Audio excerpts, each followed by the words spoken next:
നമസ്കാരം. ഇന്നത്തെ ക്ലാസ്സിലേക്ക് എല്ലാവർക്കും സ്വാഗതം. നമ്മൾ എടുക്കാൻ പോകുന്ന ടോപ്പിക്ക് പീരിയോഡിക് വിൻഡ്സ് അല്ലെങ്കിൽ കാലിക വാദങ്ങൾ.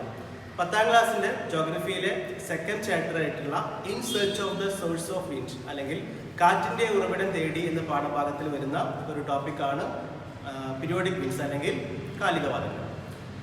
നമുക്ക് നോക്കാം എന്താണ് പീരിയോഡിക് വിൻഡ്സ് അല്ലെങ്കിൽ കാലികവാദങ്ങൾ. ആ പേര് സൂചിപ്പിക്കുന്ന പോലെ നമുക്ക് ഒന്നാമതായിട്ട് ഈ ഒരു കാറ്റിന് രണ്ട് പേരുകൾ ഒന്ന് ശ്രദ്ധിക്കുക. ഒന്ന് പീരിയോഡിക് വിൻഡ്സ് അല്ലെങ്കിൽ അതിന്റെ മറ്റൊരു പേരാണ് സീസണൽ വിൻഡ്, മലയാളത്തിൽ കാലികവാദങ്ങൾ എന്ന് പറയും. അപ്പം ഇത് എന്താണ്, ഇതിന്റെ ഡിഫറെന്റ് ടൈപ്സ് ഓഫ് വിൻഡ്സ് ഏതൊക്കെയാണ് എന്ന് പറയുന്നതിന് മുൻപ് ജസ്റ്റ് വൺ ഈ ഒരു കാറ്റ് ഉണ്ടാവാനുള്ള കാരണം എന്താണെന്ന് നമുക്ക് പറയാം. ഒന്നാമത്തെ കാര്യം, ഇതിന്റെ പേരുകൾ നോക്കൂ. പീരിയോഡിക് ആണ്. പീരിയോഡിക് എന്ന് പറഞ്ഞാൽ ഇത് ചിലപ്പോൾ രാവിലെ ആവും അല്ലെങ്കിൽ രാത്രിയാവും, അങ്ങനെ ഡിഫറെന്റ് പീരിയഡ്സിൽ ഉണ്ടാവുന്ന കാറ്റുകളാണ്. അല്ലെങ്കിൽ ഇത് സീസണൽ ആണ്. സീസണൽ എന്ന് പറഞ്ഞാൽ ചിലപ്പോൾ സമ്മറിൽ ഉണ്ടാവുന്ന കാറ്റുകളാവാം അല്ലെങ്കിൽ വിന്ററിൽ ഉണ്ടാവുന്ന കാറ്റുകളാകാം. അങ്ങനെ കാലങ്ങൾക്കനുസരിച്ച് മാറുന്ന കാറ്റ്, കാലങ്ങൾക്കനുസരിച്ച് മാറുന്ന കാറ്റുകളായതുകൊണ്ടാണ് നമ്മളിതിനെ കാലികവാദങ്ങൾ എന്ന് വിളിക്കുന്നത്. ഇനി ഏറ്റവും പ്രധാനമായിട്ടും ഈ ഒരു കാറ്റ് ഉണ്ടാവാനുള്ള കാരണം എന്ന് പറയുന്നത് കടലിന്റെയും കരയുടെയും അസന്തുലിതാവസ്ഥയാണ്. അതായത് കടലിന്റെയും കരയുടെയും സ്വഭാവത്തിലുള്ള വ്യത്യാസമാണ്. നിങ്ങൾ ചെറിയ ക്ലാസ്സുകളിൽ ഇത് പഠിച്ചിട്ടുണ്ടായിരിക്കും. നിങ്ങൾ ഈ ഒരു ചാപ്റ്ററിൽ അന്തരീക്ഷ മർദ്ദം പഠിച്ച സമയത്തും അത് പഠിച്ചിട്ടുണ്ടായിരിക്കും. എങ്കിലും ഒന്നുകൂടി കൃത്യമായി നമുക്ക് പറയാം, എന്താണ് കരയുടെയും കടലിന്റെയും സ്വഭാവത്തിൽ അല്ലെങ്കിൽ മർദ്ദത്തിലുള്ള വ്യത്യാസം. അപ്പൊ നിങ്ങളെല്ലാവരും ചായ ഉണ്ടാക്കാൻ എല്ലാവർക്കും അറിയുന്നതായിരിക്കും അല്ലെ. അപ്പൊ നമ്മൾ ചായ ഉണ്ടാക്കാൻ വേണ്ടിയിട്ട് ഒരു പാത്രത്തിൽ കുറച്ച് വെള്ളം എടുത്തിട്ട് നമ്മൾ ഗ്യാസ് ഓൺ ആക്കിയിട്ട് തിളപ്പിക്കാൻ വെച്ചു എന്ന് കരുതാം. എല്ലാവർക്കും ചായ ഉണ്ടാക്കാൻ അറിയാം. അപ്പൊ നമ്മൾ ഒരു ചെറിയൊരു പാത്രം എടുത്തു, പാത്രത്തിൽ വെള്ളം ഒഴിച്ചു, ഗ്യാസ് കത്തിക്കുന്നു, ഓണാക്കുന്നു, നമ്മളത് ഗ്യാസ് ഓണാക്കി തിളയ്ക്കാൻ പോവുകയാണ്. അപ്പൊ തിളയ്ക്കുന്നതിന് മുൻപ്, അതായത് നമ്മൾ തീ ഓണാക്കിയ ശേഷം ജസ്റ്റ് ആ പാത്രം ഒന്ന് ചൂടായി വരുന്ന സമയത്ത് നിങ്ങൾ എന്ത് ചെയ്യാം, ഒരു ലെഫ്റ്റ് കൈ കൊണ്ട് പാത്രം ഒന്ന് ജസ്റ്റ് ഒന്ന് പിടിക്കാം. ഞാൻ പറഞ്ഞു തിളച്ച ശേഷം അല്ല ഞാൻ പിടിക്കാൻ പറഞ്ഞത്. നമ്മൾ ജസ്റ്റ് അത് വെച്ച ഉടനെ കുറച്ച് ചൂടായി വരുന്ന സമയത്ത് പാത്രം ജസ്റ്റ് ഒന്ന് പിടിക്കാം. അതുപോലെ റൈറ്റ് ഹാൻഡ് കൊണ്ട് നമ്മൾ വെള്ളത്തിലേക്കൊന്ന് കൈ മുക്കാം. വെള്ളത്തിൽ കൈ മുക്കും പ്രത്യേകം ശ്രദ്ധിക്കേണ്ട കാര്യം, പാത്രം തൊടരുത്. എന്താണ് ഉണ്ടാവുക, നമുക്ക് ഇത് ചെയ്തു നോക്കാൻ നിങ്ങൾക്ക് പറയാൻ പറ്റും. നമ്മൾ പാത്രം പിടിച്ച കൈ ആയിരിക്കും ചൂടുണ്ടായിരിക്കാം, വെള്ളത്തിലിട്ട കൈക്ക് അത്ര തന്നെ ചൂടുണ്ടാവില്ല. ഇനി ഇതേ കാര്യം നിങ്ങൾ ചെയ്യേണ്ടത്, തിളച്ചു, ചായയായി, നമ്മൾ ചായപ്പൊടി ഇട്ടു, അത് വാങ്ങിച്ച് വെച്ച് കഴിഞ്ഞാൽ നമ്മൾ ഉടനെ അത് ഉപയോഗിക്കുന്നില്ല, കുറച്ച് തണുക്കാൻ വേണ്ടി വെക്കുക. തിളച്ച വെള്ളം ചായ വാങ്ങി വെച്ച ഉടനെ അതിൽ ഒന്നും ചെയ്യേണ്ട, ഒന്ന് തണുക്കാൻ വയ്ക്കും. ജസ്റ്റ് ഒന്ന് തണുത്ത ശേഷം വീണ്ടും നമ്മൾ ഇതേപോലെ നമ്മൾ ഇടത് കൈ കൊണ്ട് ജസ്റ്റ് ആ പാത്രം ഒന്ന് പിടിക്കുക. അതുപോലെ വലത് കൈ ഉപയോഗിച്ചിട്ട് ജസ്റ്റ് ആ ചായയിലൊന്ന് നമ്മളൊന്ന് വിരൽ മുക്കുക. ഈ ചായ ആരും കുടിക്കാൻ പോകുന്നില്ല, കുടിക്കുകയാണെങ്കിൽ നിങ്ങൾ മാത്രം കുടിച്ചാൽ മതി. ഇപ്പൊ എന്താ സംഭവിക്കുക, നമ്മൾ പാത്രം പിടിച്ച കൈ ആയിരിക്കുമോ അതല്ലെങ്കിൽ വെള്ളത്തിലിട്ട കൈ ആയിരിക്കുമോ ചൂടുണ്ടായിരിക്കുക? ഒരു സംശയം വേണ്ട, നമ്മൾ വെള്ളത്തിലിട്ട കൈ ആയിരിക്കും ചൂടുണ്ടായിരിക്കുക.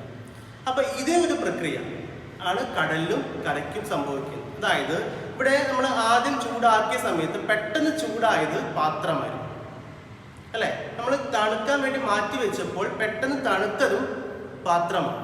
ഈ പാത്രം എന്ന് പറയുന്നത് ഇവിടെ കരഭാഗമാണ്. വെള്ളം എന്ന് പറയുന്നത് നമ്മൾ കടലിനെയാണ് സൂചിപ്പിക്കുന്നത്. അപ്പൊ കരയുടെയും കടലിന്റെയും ഈ ഒരു പ്രത്യേകത എന്താണ്? പ്രത്യേകത, കരഭാഗം വേഗം ചൂടാവും, അതേപോലെ വേഗത്തിൽ തണുക്കുകയും ചെയ്യും. കടല് വളരെ സാവധാനം ചൂടാവുള്ളൂ, ചൂടായി കഴിഞ്ഞാലോ വളരെ സാവധാനം മാത്രമേ തണുക്കുകയുള്ളൂ. ഈ ഒരു പ്രത്യേകത കൊണ്ട് കരയിലും കടലിലും എപ്പോഴും പ്രഷർ വേരിയേഷൻ ഉണ്ടായിരിക്കും, മർദ്ദവ്യത്യാസം ഉണ്ടായിരിക്കും. അതായത് കരയിൽ ഹൈ പ്രഷർ ആണോ, കടലിൽ ലോ പ്രഷർ ആയിരിക്കും, ഓപ്പോസിറ്റ്. അപ്പൊ ഈ ഒരു മർദ്ദവ്യത്യാസം കാരണം എപ്പോഴും ഒന്നെങ്കിൽ കരയിൽ നിന്ന് കടലിലേക്ക് അല്ലെങ്കിൽ കടലിൽ നിന്ന് കരയിലേക്ക് കാറ്റ് വരും. അപ്പൊ ഇങ്ങനെ ഉണ്ടാകുന്ന കാറ്റുകൾ ഈ ഒരു ലാൻഡ് ആൻഡ് സീയുടെ uneven heating and cooling process കൊണ്ട് സംഭവിക്കുന്ന കാറ്റുകളെയാണ് കാലികവാദങ്ങൾ അല്ലെങ്കിൽ പീരിയോഡിക് സീസണൽ വിൻഡ്സ് എന്നൊക്കെ നമുക്ക് വിളിക്കുന്നത്. ഇനി ഏതെല്ലാമാണ് ഈ കാറ്റുകൾ വരുന്നത് നമുക്ക് നോക്കാം. ഏറ്റവും പ്രധാനപ്പെട്ട കാലികവാദം ഏത്? PSC പരീക്ഷകൾക്ക് ആവർത്തിച്ച് ചോദിക്കുന്ന ഒരു ചോദ്യമാണ്, ഏറ്റവും പ്രധാനപ്പെട്ട കാലികവാദം ഏതാണ് എന്ന്. ഒരു സംശയവും വേണ്ട, മൺസൂൺ കാറ്റ്, മൺസൂൺ വിൻഡ്സ്. ഈ കാറ്റുകൾക്ക് പ്രത്യേകതയുണ്ട്. നമ്മളെ സംബന്ധിച്ചിടത്തോളം നമ്മുടെ രാജ്യത്തിന് സമാന്തരമായിട്ട് അല്ലെങ്കിൽ ഇന്ത്യയുടെ പ്രധാനമായി ഇന്ത്യയിൽ തന്നെ അനുഭവപ്പെടുന്ന കാറ്റാണ് മൺസൂൺ കാറ്റുകൾ. മൺസൂൺ കാറ്റുകൾ രണ്ട് തരത്തിലുണ്ട്. ഒന്ന് സൗത്ത് വെസ്റ്റ് മൺസൂൺ വിൻഡ്സ് അല്ലെങ്കിൽ തെക്ക് പടിഞ്ഞാറ് മൺസൂൺ കാറ്റുകൾ. രണ്ടാമത്തത് നോർത്ത് ഈസ്റ്റ് മൺസൂൺ വിൻഡ്സ് അല്ലെങ്കിൽ വടക്ക് കിഴക്ക് മൺസൂൺ കാറ്റുകൾ. ഓക്കെ, ഇത് രണ്ടും അല്ലാതെ നിങ്ങൾക്ക് ഫെമിലിയർ ആയിട്ടുള്ള മറ്റു ചില കാറ്റുകളുണ്ട്. Land breeze and sea breeze, കടൽക്കാറ്റും കരക്കാറ്റും. Mountain breeze and valley breeze, പർവ്വതക്കാറ്റും താഴ്വരക്കാറ്റും. ഇതാണ് നമ്മൾ ഇന്ന് എടുക്കാൻ പോകുന്ന ടോപ്പിക്. ഇതിൽ നമ്മൾ ഇന്ന് ഡിസ്കസ് ചെയ്യുന്നത് ഏറ്റവും പ്രധാനപ്പെട്ട കാലികവാദമായിട്ടുള്ള മൺസൂൺ കാറ്റുകളെ കുറിച്ചിട്ടാണ്. ഓക്കെ, പിന്നെ നമുക്ക് ഡീറ്റെയിൽഡ് ആയിട്ട് മൺസൂൺ കാറ്റുകളിലേക്ക് പോകാം. അപ്പോൾ നമ്മൾ ഇന്ന് എടുക്കാൻ പോകുന്നത് മൺസൂൺ കാറ്റുകളാണ്. മൺസൂൺ കാറ്റുകൾ രണ്ട് തരത്തിലുണ്ട്. അതിനെക്കുറിച്ച് പറയുന്നതിന് മുൻപ് പരീക്ഷ വ്യൂ പോയിന്റിൽ ഏറ്റവും കൂടുതൽ എക്സാമിന് ചോദിച്ചൊരു ക്വസ്റ്റ്യൻ ഉണ്ട് ഇവിടെ. മൺസൂൺ കാറ്റുകൾ രൂപം കൊള്ളാനുള്ള കാരണങ്ങൾ എന്തെല്ലാം? What are the factors influencing monsoon winds? There are 3 factors. 3 കാരണങ്ങൾ കൊണ്ടാണ് മൺസൂൺ കാറ്റുകൾ ഉണ്ടാവുന്നത്. നമ്പർ 1, സൂര്യന്റെ അയനമാറ്റം അല്ലെങ്കിൽ the apparent movement of the sun. ഇതെങ്ങനെ വരുന്നു നമുക്കറിയാം. കാലങ്ങൾക്കനുസരിച്ച് മാറുന്ന കാറ്റുകളാണല്ലോ മൺസൂൺ കാറ്റുകൾ. ഇപ്പൊ നമ്മൾ ഒന്നാമത്തെ ചാപ്റ്ററിൽ പഠിച്ചിട്ടുണ്ട് കാലാവസ്ഥ മാറാൻ, സീസണൽ ചേഞ്ച് ഉണ്ടാവാനുള്ള പ്രധാനപ്പെട്ട കാരണമാണ് സൂര്യന്റെ അയനമാറ്റം അല്ലെങ്കിൽ apparent movement of the sun. അതുകൊണ്ട് ഇത് എവിടെ കാരണമാകുന്നുണ്ട്? മൺസൂൺ കാറ്റുകൾ ഉണ്ടാവാൻ കാരണമാകുന്നുണ്ട്. എന്ന് വെച്ചാൽ കാലങ്ങൾ മാറുമ്പോൾ, ശൈത്യകാലത്ത് ഉണ്ടാകുന്ന കാറ്റ്, വേനൽക്കാലത്ത് ഉണ്ടാകുന്ന കാറ്റ്, ഇങ്ങനെ കാലങ്ങൾ മാറുമ്പോഴാണ് തെക്ക് പടിഞ്ഞാറൻ മൺസൂൺ കാറ്റുകളും വടക്ക് കിഴക്കൻ മൺസൂൺ കാറ്റുകളും ഉണ്ടാവുന്നത്. അങ്ങനെ അതുകൊണ്ടാണ് ഇവിടെ ഫാക്ടറായിട്ട് നമ്മൾ സൂര്യന്റെ അയനമാറ്റം പറയുന്നത്. രണ്ടാമത്തെ ഫാക്ടർ നമ്മൾ പഠിച്ചൊരു ഫാക്ടറാണ് കാറ്റിന്റെ ഡയറക്ഷൻ മാറാൻ കാരണമാകുന്ന ഫാക്ടറാണ് കോറിയോലിസ് പ്രഭാവം, കോറിയോലിസ് ഫോഴ്സ്. നമുക്കറിയാം, ഉത്തരാർദ്ധ കോണത്തിൽ കാറ്റിന്റെ ദിശ വലത്തോട്ടും ദക്ഷിണാർദ്ധ കോണത്തിൽ കാറ്റിന്റെ ദിശ ഇടത്തോട്ടും മാറും. ഈ ഒരു പ്രഭാവത്തെ കുറിച്ച് നമ്മൾ നേരത്തെ പഠിച്ചിട്ടുണ്ടെങ്കിലും അതൊരു അപ്ലിക്കേഷൻ നമുക്ക് ഇവിടെയാണ് പഠിക്കാറുള്ളത്. തെക്ക് പടിഞ്ഞാറൻ മൺസൂൺ കാറ്റ് പഠിക്കുമ്പോൾ കൃത്യമായി നമുക്കത് മനസ്സിലാവും എങ്ങനെയാണ് ഈ കോറിയോലിസ് പ്രഭാവം കാറ്റിന്റെ ദിശയെ സ്വാധീനിക്കുന്നത്. അപ്പോൾ കാറ്റിന്റെ ദിശ മാറും, മൺസൂൺ കാറ്റുകളുടെ ദിശ മാറാനുള്ള ഏറ്റവും പ്രധാനപ്പെട്ട ഒരു കാരണമാണ് കോറിയോലിസ് പ്രഭാവം. മൂന്നാമത്തെ കാര്യം നമ്മൾ നേരത്തെ പറഞ്ഞ കടലിന്റെയും കരയുടെയും സ്വഭാവ വ്യത്യാസം, ചൂടാകുന്നതിനുള്ള വ്യത്യാസം. കര വേഗം ചൂടാകുമെന്നും അതുപോലെ തന്നെ വേഗത്തിൽ തണുക്കുമെന്ന് പറഞ്ഞ ആ ഒരു വ്യത്യാസമാണ് താപനത്തിലെ വ്യത്യാസങ്ങൾ അല്ലെങ്കിൽ ഡിഫറൻസസ് ഇൻ ഹീറ്റിംഗ് കൊണ്ട് ഉദ്ദേശിക്കുന്നത്.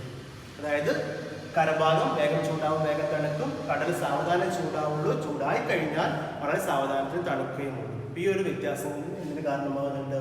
മൺസൂൺ കാറ്റുകൾ രൂപം കൊള്ളാൻ കാരണമാകുന്നുണ്ട്. 3 കാരണങ്ങളാണ് മൺസൂൺ കാറ്റുകൾ ഉണ്ടാവാറുള്ളത്. സൂര്യന്റെ അയനമാറ്റം, കോറിയോലിസ് പ്രഭാവം, താപനത്തിലെ വ്യത്യാസങ്ങൾ. ഈ 3 ഫാക്ടേഴ്സ് കൊണ്ട് മൺസൂൺ കാറ്റുകൾ ഉണ്ടാവുന്നു. ഇനി നമുക്ക് ഡീറ്റെയിൽ ആയിട്ട് മൺസൂൺ കാറ്റുകൾ ഏതൊക്കെയാണ്, അത് എങ്ങനെയാണ് വരുന്നത് നോക്കാം. മൺസൂൺ കാറ്റുകളിലെ ഏറ്റവും പ്രധാനപ്പെട്ട കാറ്റായിട്ടുള്ള തെക്ക് പടിഞ്ഞാറൻ മൺസൂൺ കാറ്റുകൾ അല്ലെങ്കിൽ സൗത്ത് വെസ്റ്റ് മൺസൂൺ വിൻഡ്സ്, അതിനെക്കുറിച്ച് നമുക്ക് ഡീറ്റെയിൽ ആയിട്ട് പഠിക്കാം.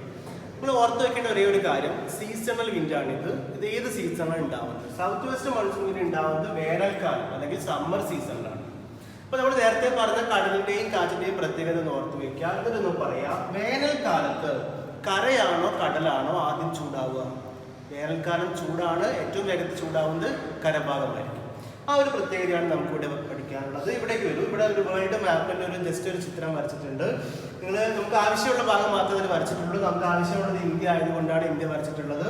അപ്പോൾ നമുക്കിതിൽ ഇതിന്റെ മുകൾ ഭാഗത്ത് ഏഷ്യ വൻകരയാണ്, അതുപോലെ തന്നെ താഴ്ഭാഗത്ത് ഇന്ത്യൻ ഓഷ്യനുമാണ്. അപ്പൊ നമ്മൾ കര കടൽ ഈ 2 കൺസെപ്റ്റിലെ മൺസൂൺ കാറ്റുകളെ സംബന്ധിച്ചിടത്തോളം കര എന്ന് പറയുന്നത് ഏഷ്യയാണ്, കടൽ എന്ന് പറയുന്നത് ഇന്ത്യൻ ഓഷ്യനുമാണ്. അപ്പം ഇനി സമ്മർ സീസൺ വേനൽക്കാലത്ത് ഈ കരയ്ക്കും കടലിനും എന്ത് മാറ്റമാണ് ഉണ്ടതെന്ന് നോക്കാം. നമ്പർ 1, ഫസ്റ്റ് 1, വേനൽക്കാലത്ത് ചൂടാണെന്ന് പറയും. ആരാണ് വേഗം ചൂടാവുക? കരയാണ് ചൂടാവുക. ഇവിടെ കര എന്ന് പറഞ്ഞാൽ ഏതാണ്? ഏഷ്യയാണ്. അപ്പൊ ഏഷ്യ ചൂടാവും. ചൂട് കൂടുമ്പോൾ മർദ്ദത്തിന് എന്ത് വ്യത്യാസം വരും? നമ്മൾ പഠിച്ചിട്ടുണ്ട്, ചൂടും മർദ്ദവും താപവും മർദ്ദവും വിപരീത അനുപാതത്തിലാണ്, ഓപ്പോസിറ്റ് ആണ്. അപ്പൊ ഇവിടെ ടെമ്പറേച്ചർ ഇൻക്രീസ് ചെയ്യാണ് ചെയ്യുന്നത്. When temperature increases pressure decreases. അപ്പൊ ഇവിടെ ചൂട് കൂടിയ ഏഷ്യയിൽ എന്തായിരിക്കും ഉണ്ടായിരിക്കുക? താപം കൂടുന്നു, മർദ്ദം കുറയുന്നു. മർദ്ദം കുറയുമ്പോൾ അവിടെ ലോ പ്രഷർ ആയിരിക്കും. അപ്പം ഏഷ്യയിൽ, അതായത് നമ്മുടെ ഇന്ത്യയുടെ ഭാഗത്ത് ലോ പ്രഷർ ഫോം ചെയ്യും. നേരെ ഓപ്പോസിറ്റ് ആയിരിക്കും അതേസമയം ഇന്ത്യൻ ഓഷ്യൻ ഉണ്ടായിരിക്കുക. കരയുടെ ഭാഗത്ത് ലോ പ്രഷർ ആണെങ്കിൽ കടലിന്റെ ഭാഗത്ത് എപ്പോഴും എന്താണ് ഫോം ചെയ്യുക? ഹൈ പ്രഷർ ആണ് ഫോം ചെയ്യുക. ഇനി കാറ്റ് എവിടെ നിന്ന് എങ്ങോട്ട് വീശു? High pressure to low pressure. ഉച്ചമർദ്ദത്തിൽ നിന്നും ന്യൂനമർദ്ദത്തിലേക്ക് മാത്രമേ കാറ്റ് വീശുകയുള്ളൂ. അപ്പൊ എവിടുന്ന് എങ്ങോട്ടാണ് കാറ്റ് വീശുക? ഇന്ത്യൻ ഓഷ്യനിൽ നിന്നും ഏഷ്യയിലേക്കാണ് കാറ്റ് വീശുക. ഇനി ഇവിടെ വളരെ പ്രധാനപ്പെട്ട ഒരു കാര്യമുണ്ട്. ഇന്ത്യൻ ഓഷ്യനിൽ നിന്നും ഏഷ്യ വൻകരയിലേക്ക് കാറ്റ് വീശുന്ന ഡയറക്ഷൻ ഇങ്ങനെയാണ്. ഈ ഡയറക്ഷൻ ഏതാണ് നമ്മൾ നേരത്തെ പഠിച്ചിട്ടുണ്ട്. ഇത് എവിടെ നിന്നാണ് വരുന്നത്? ഇത് താഴെ നിന്നാണ് വരുന്നത്. താഴെ നിന്നാണ് വരുന്നതെങ്കിൽ ഇത് സൗത്ത് നിന്നാണ് വരുന്നത്. ഇനി ഇത് ഈസ്റ്റ് ആണ്, വെസ്റ്റ് ആണ്. ഈ ഭാഗം ഏതാണ്? ഈസ്റ്റ് ആണ്. അപ്പൊ ഇതിന്റെ ഡയറക്ഷൻ എന്ന് പറയുന്നത് സൗത്ത് ഈസ്റ്റ് ആണ്. അതായത് തെക്ക് കിഴക്ക് ദിശയിലാണ് കാറ്റ് വരുന്നത്. പക്ഷേ ഈ കാറ്റിന്റെ പേരെന്താണ്? തെക്ക് പടിഞ്ഞാറൻ. അപ്പൊ തെക്ക് കിഴക്കൻ മൺസൂൺ കാറ്റുകൾ എങ്ങനെയാണ് തെക്ക് പടിഞ്ഞാറൻ മൺസൂൺ കാറ്റുകളാവുന്നത് നമുക്ക് നോക്കാം. ഒരു കാര്യം കൂടി, നമ്മൾ നേരത്തെ പഠിച്ച സ്ഥിരവാദങ്ങൾ, പെർമനന്റ് വിൻഡ്, പ്ലാനറ്ററി വിൻഡ്സിലെ ട്രേഡ് വിൻഡ് തന്നെയാണ്.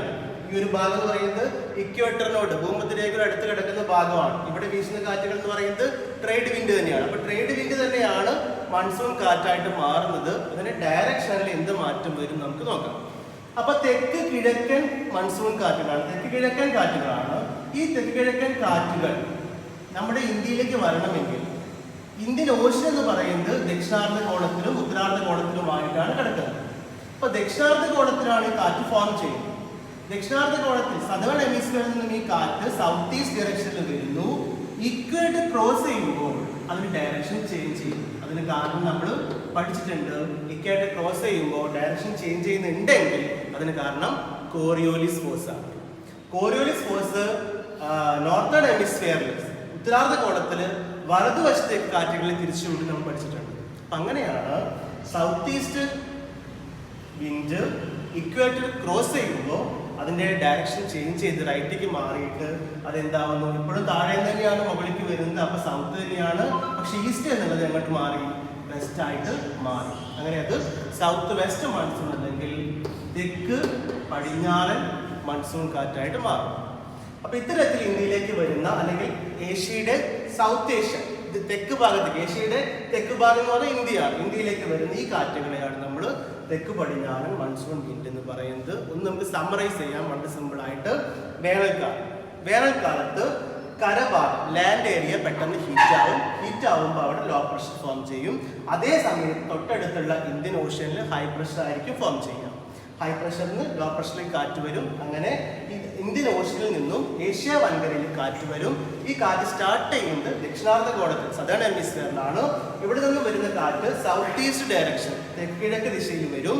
അത് ഇക്വേറ്റർ ക്രോസ് ചെയ്യുമ്പോൾ, ഭൂമധ്യരേഖ കടക്കുമ്പോൾ കോറിയോലിസ് പ്രഭാവം കാരണം വലത്തോട്ട് മാറി തെക്ക് പടിഞ്ഞാറ് ദിശയിൽ വരികയും അങ്ങനെ തെക്ക് പടിഞ്ഞാറൻ കാറ്റായിട്ട് ഇന്ത്യയിലേക്ക് വരികയും ചെയ്യും. അപ്പം വാണിജ്യവാദമാണിത്. ഈ വാണിജ്യവാദം നമുക്കറിയാം, ഇവിടെ ഉത്തരാർദ്ധഗോളത്തിൽ വീശുന്ന വാണിജ്യവാദം ഏതാണ്, ദക്ഷിണാർദ്ധഗോളത്തിൽ വീശുന്ന വാണിജ്യവാദം എന്ന് നമുക്കറിയാം. പക്ഷെ അതിന്റെ ഡയറക്ഷൻ മാറുന്നതാണ് മൺസൂൺ കാറ്റ് എന്ന് പറയുന്നത്. അപ്പൊ ഇത്തരത്തിൽ തെക്ക് കിഴക്കൻ മൺസൂൺ കാറ്റുകൾ തെക്ക് പടിഞ്ഞാറൻ മൺസൂൺ കാറ്റായിട്ട് മാറാനുള്ള കാരണം കോറിയോലിസ് പ്രഭാവമാണ്. ഇതാണ് തെക്ക് പടിഞ്ഞാറൻ മൺസൂൺ. ഇവിടെ നിങ്ങൾ ഓർത്ത് വെക്കേണ്ട കാര്യം, സമ്മർ വേനൽക്കാലമാണെന്ന് ഓർത്താൽ മതി. ബാക്കിയൊക്കെ നമുക്ക് ആലോചിക്കാം. വേനലാണ്, ചൂടാവുമ്പോൾ ലാൻഡാണ് ചൂടാവുക. അപ്പോൾ ലാൻഡിൽ ലോ പ്രഷർ ഫോം ചെയ്യും. ബാക്കി ഓപ്പോസിറ്റ് കടലിൽ ഹൈ പ്രഷറായി. അങ്ങനെ വീശുന്ന കാറ്റുകളാണ് തെക്ക് പടിഞ്ഞാറൻ മൺസൂൺ കാറ്റ്. ഓക്കെ, രണ്ടാമത്തെ കാറ്റ് വടക്ക് കിഴക്കൻ മൺസൂൺ കാറ്റ് അല്ലെങ്കിൽ നോർത്ത് ഈസ്റ്റ് മൺസൂൺ വിൻഡ്സ്. ഇപ്പം തെക്ക് പടിഞ്ഞാറൻ മൺസൂൺ കാറ്റ് പഠിച്ച ആളുകളെ സംബന്ധിച്ച് വളരെ ഈസി ആയിട്ട് നമുക്ക് വടക്ക് കിഴക്കൻ മൺസൂൺ കാറ്റ് പഠിക്കാം. ഒറ്റ വ്യത്യാസമേ ഉള്ളൂ. തെക്ക് പടിഞ്ഞാറൻ മൺസൂൺ കാറ്റ് അല്ലെങ്കിൽ സൗത്ത് വെസ്റ്റ് മൺസൂൺ സമ്മറിലായിരുന്നെങ്കിൽ വടക്ക് കിഴക്കൻ മൺസൂൺ കാറ്റ് അല്ലെങ്കിൽ നോർത്ത് ഈസ്റ്റ് മൺസൂൺ വിൻഡ് വിന്ററിലാണ്, ശൈത്യകാലത്താണ്. ഇനി ആലോചിച്ച് പറയൂ, ഇതേ മാപ്പ് ഇതേ സ്ഥലങ്ങളൊന്നും വ്യത്യാസമില്ല, കാലം മാത്രമേ മാറിയിട്ടുള്ളൂ. വിന്ററാണ്, തണുപ്പാണ്. തണുക്കും. ആരാണ് തണുക്കും? തണുക്കാണെങ്കിലും ചൂടാവുകയാണെങ്കിലും ആദ്യം സംഭവിക്കുക കരക്കാണ്. അപ്പൊ അങ്ങനെയാണെങ്കിൽ ഏഷ്യ വൻകര അല്ലെങ്കിൽ നമ്മുടെ ഇന്ത്യയുടെ ഭാഗമാണ് തണുക്കുന്നത്. തണുക്കുമ്പോൾ പ്രഷർ എന്ത് ചെയ്യും? പ്രഷർ കൂടും. നമുക്കറിയാം, തണുക്കുക മീൻസ് ടെമ്പറേച്ചർ കുറയാണ്. ടെമ്പറേച്ചർ കുറയുമ്പോൾ പ്രഷർ ഇൻക്രീസ് ചെയ്യും, പ്രഷർ കൂടും. അങ്ങനെയാണെങ്കിൽ ഏഷ്യയുടെ ഭാഗത്ത് എന്ത് ഫോം ചെയ്യും? ഹൈ പ്രഷർ ഫോം ചെയ്യും. അതേസമയം നേരെ ഓപ്പോസിറ്റ് ആയിരിക്കുമല്ലോ കടലിലുണ്ടായിരിക്കുക, തൊട്ടടുത്തുള്ള ഇന്ത്യൻ ഓഷ്യനിൽ അപ്പോൾ എന്താണ് ഫോം ചെയ്യുന്നത്? ലോ പ്രഷറും ഫോം ചെയ്യും. ഇങ്ങനെ ശൈത്യകാലത്ത് ഏഷ്യ വൻകരയിൽ ഉച്ചമർദ്ദവും ഇന്ത്യൻ ഓഷ്യനിൽ ന്യൂനമർദ്ദവും രൂപം കൊള്ളുമ്പോൾ പോകുമ്പോൾ എവിടുന്ന് എങ്ങോട്ട് കാറ്റ് വരും? High pressure to low pressure, കരയിൽ നിന്നും കടലിലേക്ക്, ഏഷ്യ വൻകരയിൽ നിന്നും ഇന്ത്യൻ ഓഷ്യനിലേക്ക് കാറ്റ് വീശും. ഈ കാറ്റിൽ ഡയറക്ഷൻ ചേഞ്ച് ചെയ്യുന്നില്ല. നമ്മൾ നേരത്തെ പറഞ്ഞ കോറിയോലിസ് എഫക്റ്റ് ഇവിടെ വരുന്നില്ല, കാരണം ഇക്വേറ്റർ ക്രോസ് ചെയ്ത് കാറ്റ് പോകുന്നില്ല. ഈ കാറ്റ് വരുന്ന ദിശ ഏതാണ്? ആ കാറ്റിന്റെ പേരായിട്ടുള്ള വടക്ക് കിഴക്കൻ ദിശയിൽ തന്നെയാണ് ഈ കാറ്റ് വീശുന്നത്. അതിനാൽ ഈ കാറ്റ് നമുക്ക് വിളിക്കാം നോർത്ത് ഈസ്റ്റ് മൺസൂൺ വിളിക്കാം. അങ്ങനെയാണെങ്കിൽ ഈ കാറ്റ് ദിശ എന്തായിരിക്കും? നോർത്ത്, മുകളിൽ നിന്നാണ്, കിഴക്ക് ഇവിടുന്നാണ്. ഈ ഒരു ഡയറക്ഷനിലാണ് കാറ്റ് വരുന്നത്. അപ്പൊ ഈ കാറ്റുകൾ വരുന്നത് വടക്കിഴക്ക് ദിശയിലാണ്. വടക്കിഴക്ക് ദിശയുടെ ആരോമാർക്ക് നമുക്കറിയാം. ഈ ഒരു ഡയറക്ഷനിൽ ഏഷ്യയിൽ നിന്നും ഇന്ത്യൻ ഓഷ്യനിൽ കാറ്റ് വരും. ഈ കാറ്റിനെയാണ് വിളിക്കുന്നത് വടക്ക് കിഴക്കൻ മൺസൂൺ കാറ്റ്, അല്ലെങ്കിൽ നോർത്ത് ഈസ്റ്റ് മൺസൂൺ വിൻഡ്സ് എന്ന് വിളിക്കുന്നത്. ഇത്രയേ ഉള്ളൂ. ഏത് കാലം? വിന്റർ, ശൈത്യകാലം. തണുപ്പാണ്. ആര് തണുക്കും? ഏഷ്യ തണുക്കും. ഏഷ്യ തണുത്താൽ അവിടെ ഹൈ പ്രഷർ ഫോം ചെയ്യും. തൊട്ടടുത്തുള്ള ഇന്ത്യൻ ഓഷ്യൻ ലോ പ്രഷർ ആയിരിക്കും. അങ്ങനെയാണെങ്കിൽ high pressure to low pressure, അതായത് കരയിൽ നിന്നും കടലിലേക്ക്, ഏഷ്യയിൽ നിന്നും ഇന്ത്യൻ ഓഷ്യനിൽ കാറ്റ് വരും. ഏത് ദിശയിൽ വരും? വടക്ക് കിഴക്ക് ദിശയിൽ വരും. വടക്ക് കിഴക്ക് ദിശയിൽ വരുന്നതിനാൽ ഈ കാറ്റ് നമ്മൾ എന്ത് വിളിക്കുന്നു? വടക്ക് കിഴക്കൻ മൺസൂൺ കാറ്റുകൾ, അല്ലെങ്കിൽ നോർത്ത് ഈസ്റ്റ് മൺസൂൺ വിൻഡ് എന്ന് വിളിക്കുന്നു. അത്രയേ ഉള്ളൂ മൺസൂൺ വിൻഡ്. ഓക്കെ, അപ്പോൾ നമ്മൾ ഇന്ന് പഠിച്ചത് ഏറ്റവും പ്രധാനപ്പെട്ട 2 മൺസൂൺ കാറ്റുകളെ കുറിച്ചാണ്. വളരെ സിമ്പിളായിട്ട് നമ്മളിത് പറഞ്ഞു കഴിഞ്ഞു. ഇതേ രൂപത്തിൽ പഠിച്ചിട്ട് ബൈഹാർട്ട് ചെയ്യാതെ ഏത് സീസണാണോ അതിനനുസരിച്ച് പരീക്ഷയ്ക്ക് എഴുതിയാൽ നിങ്ങൾക്ക് ഫുൾ മാർക്ക് സ്കോർ ചെയ്യാം.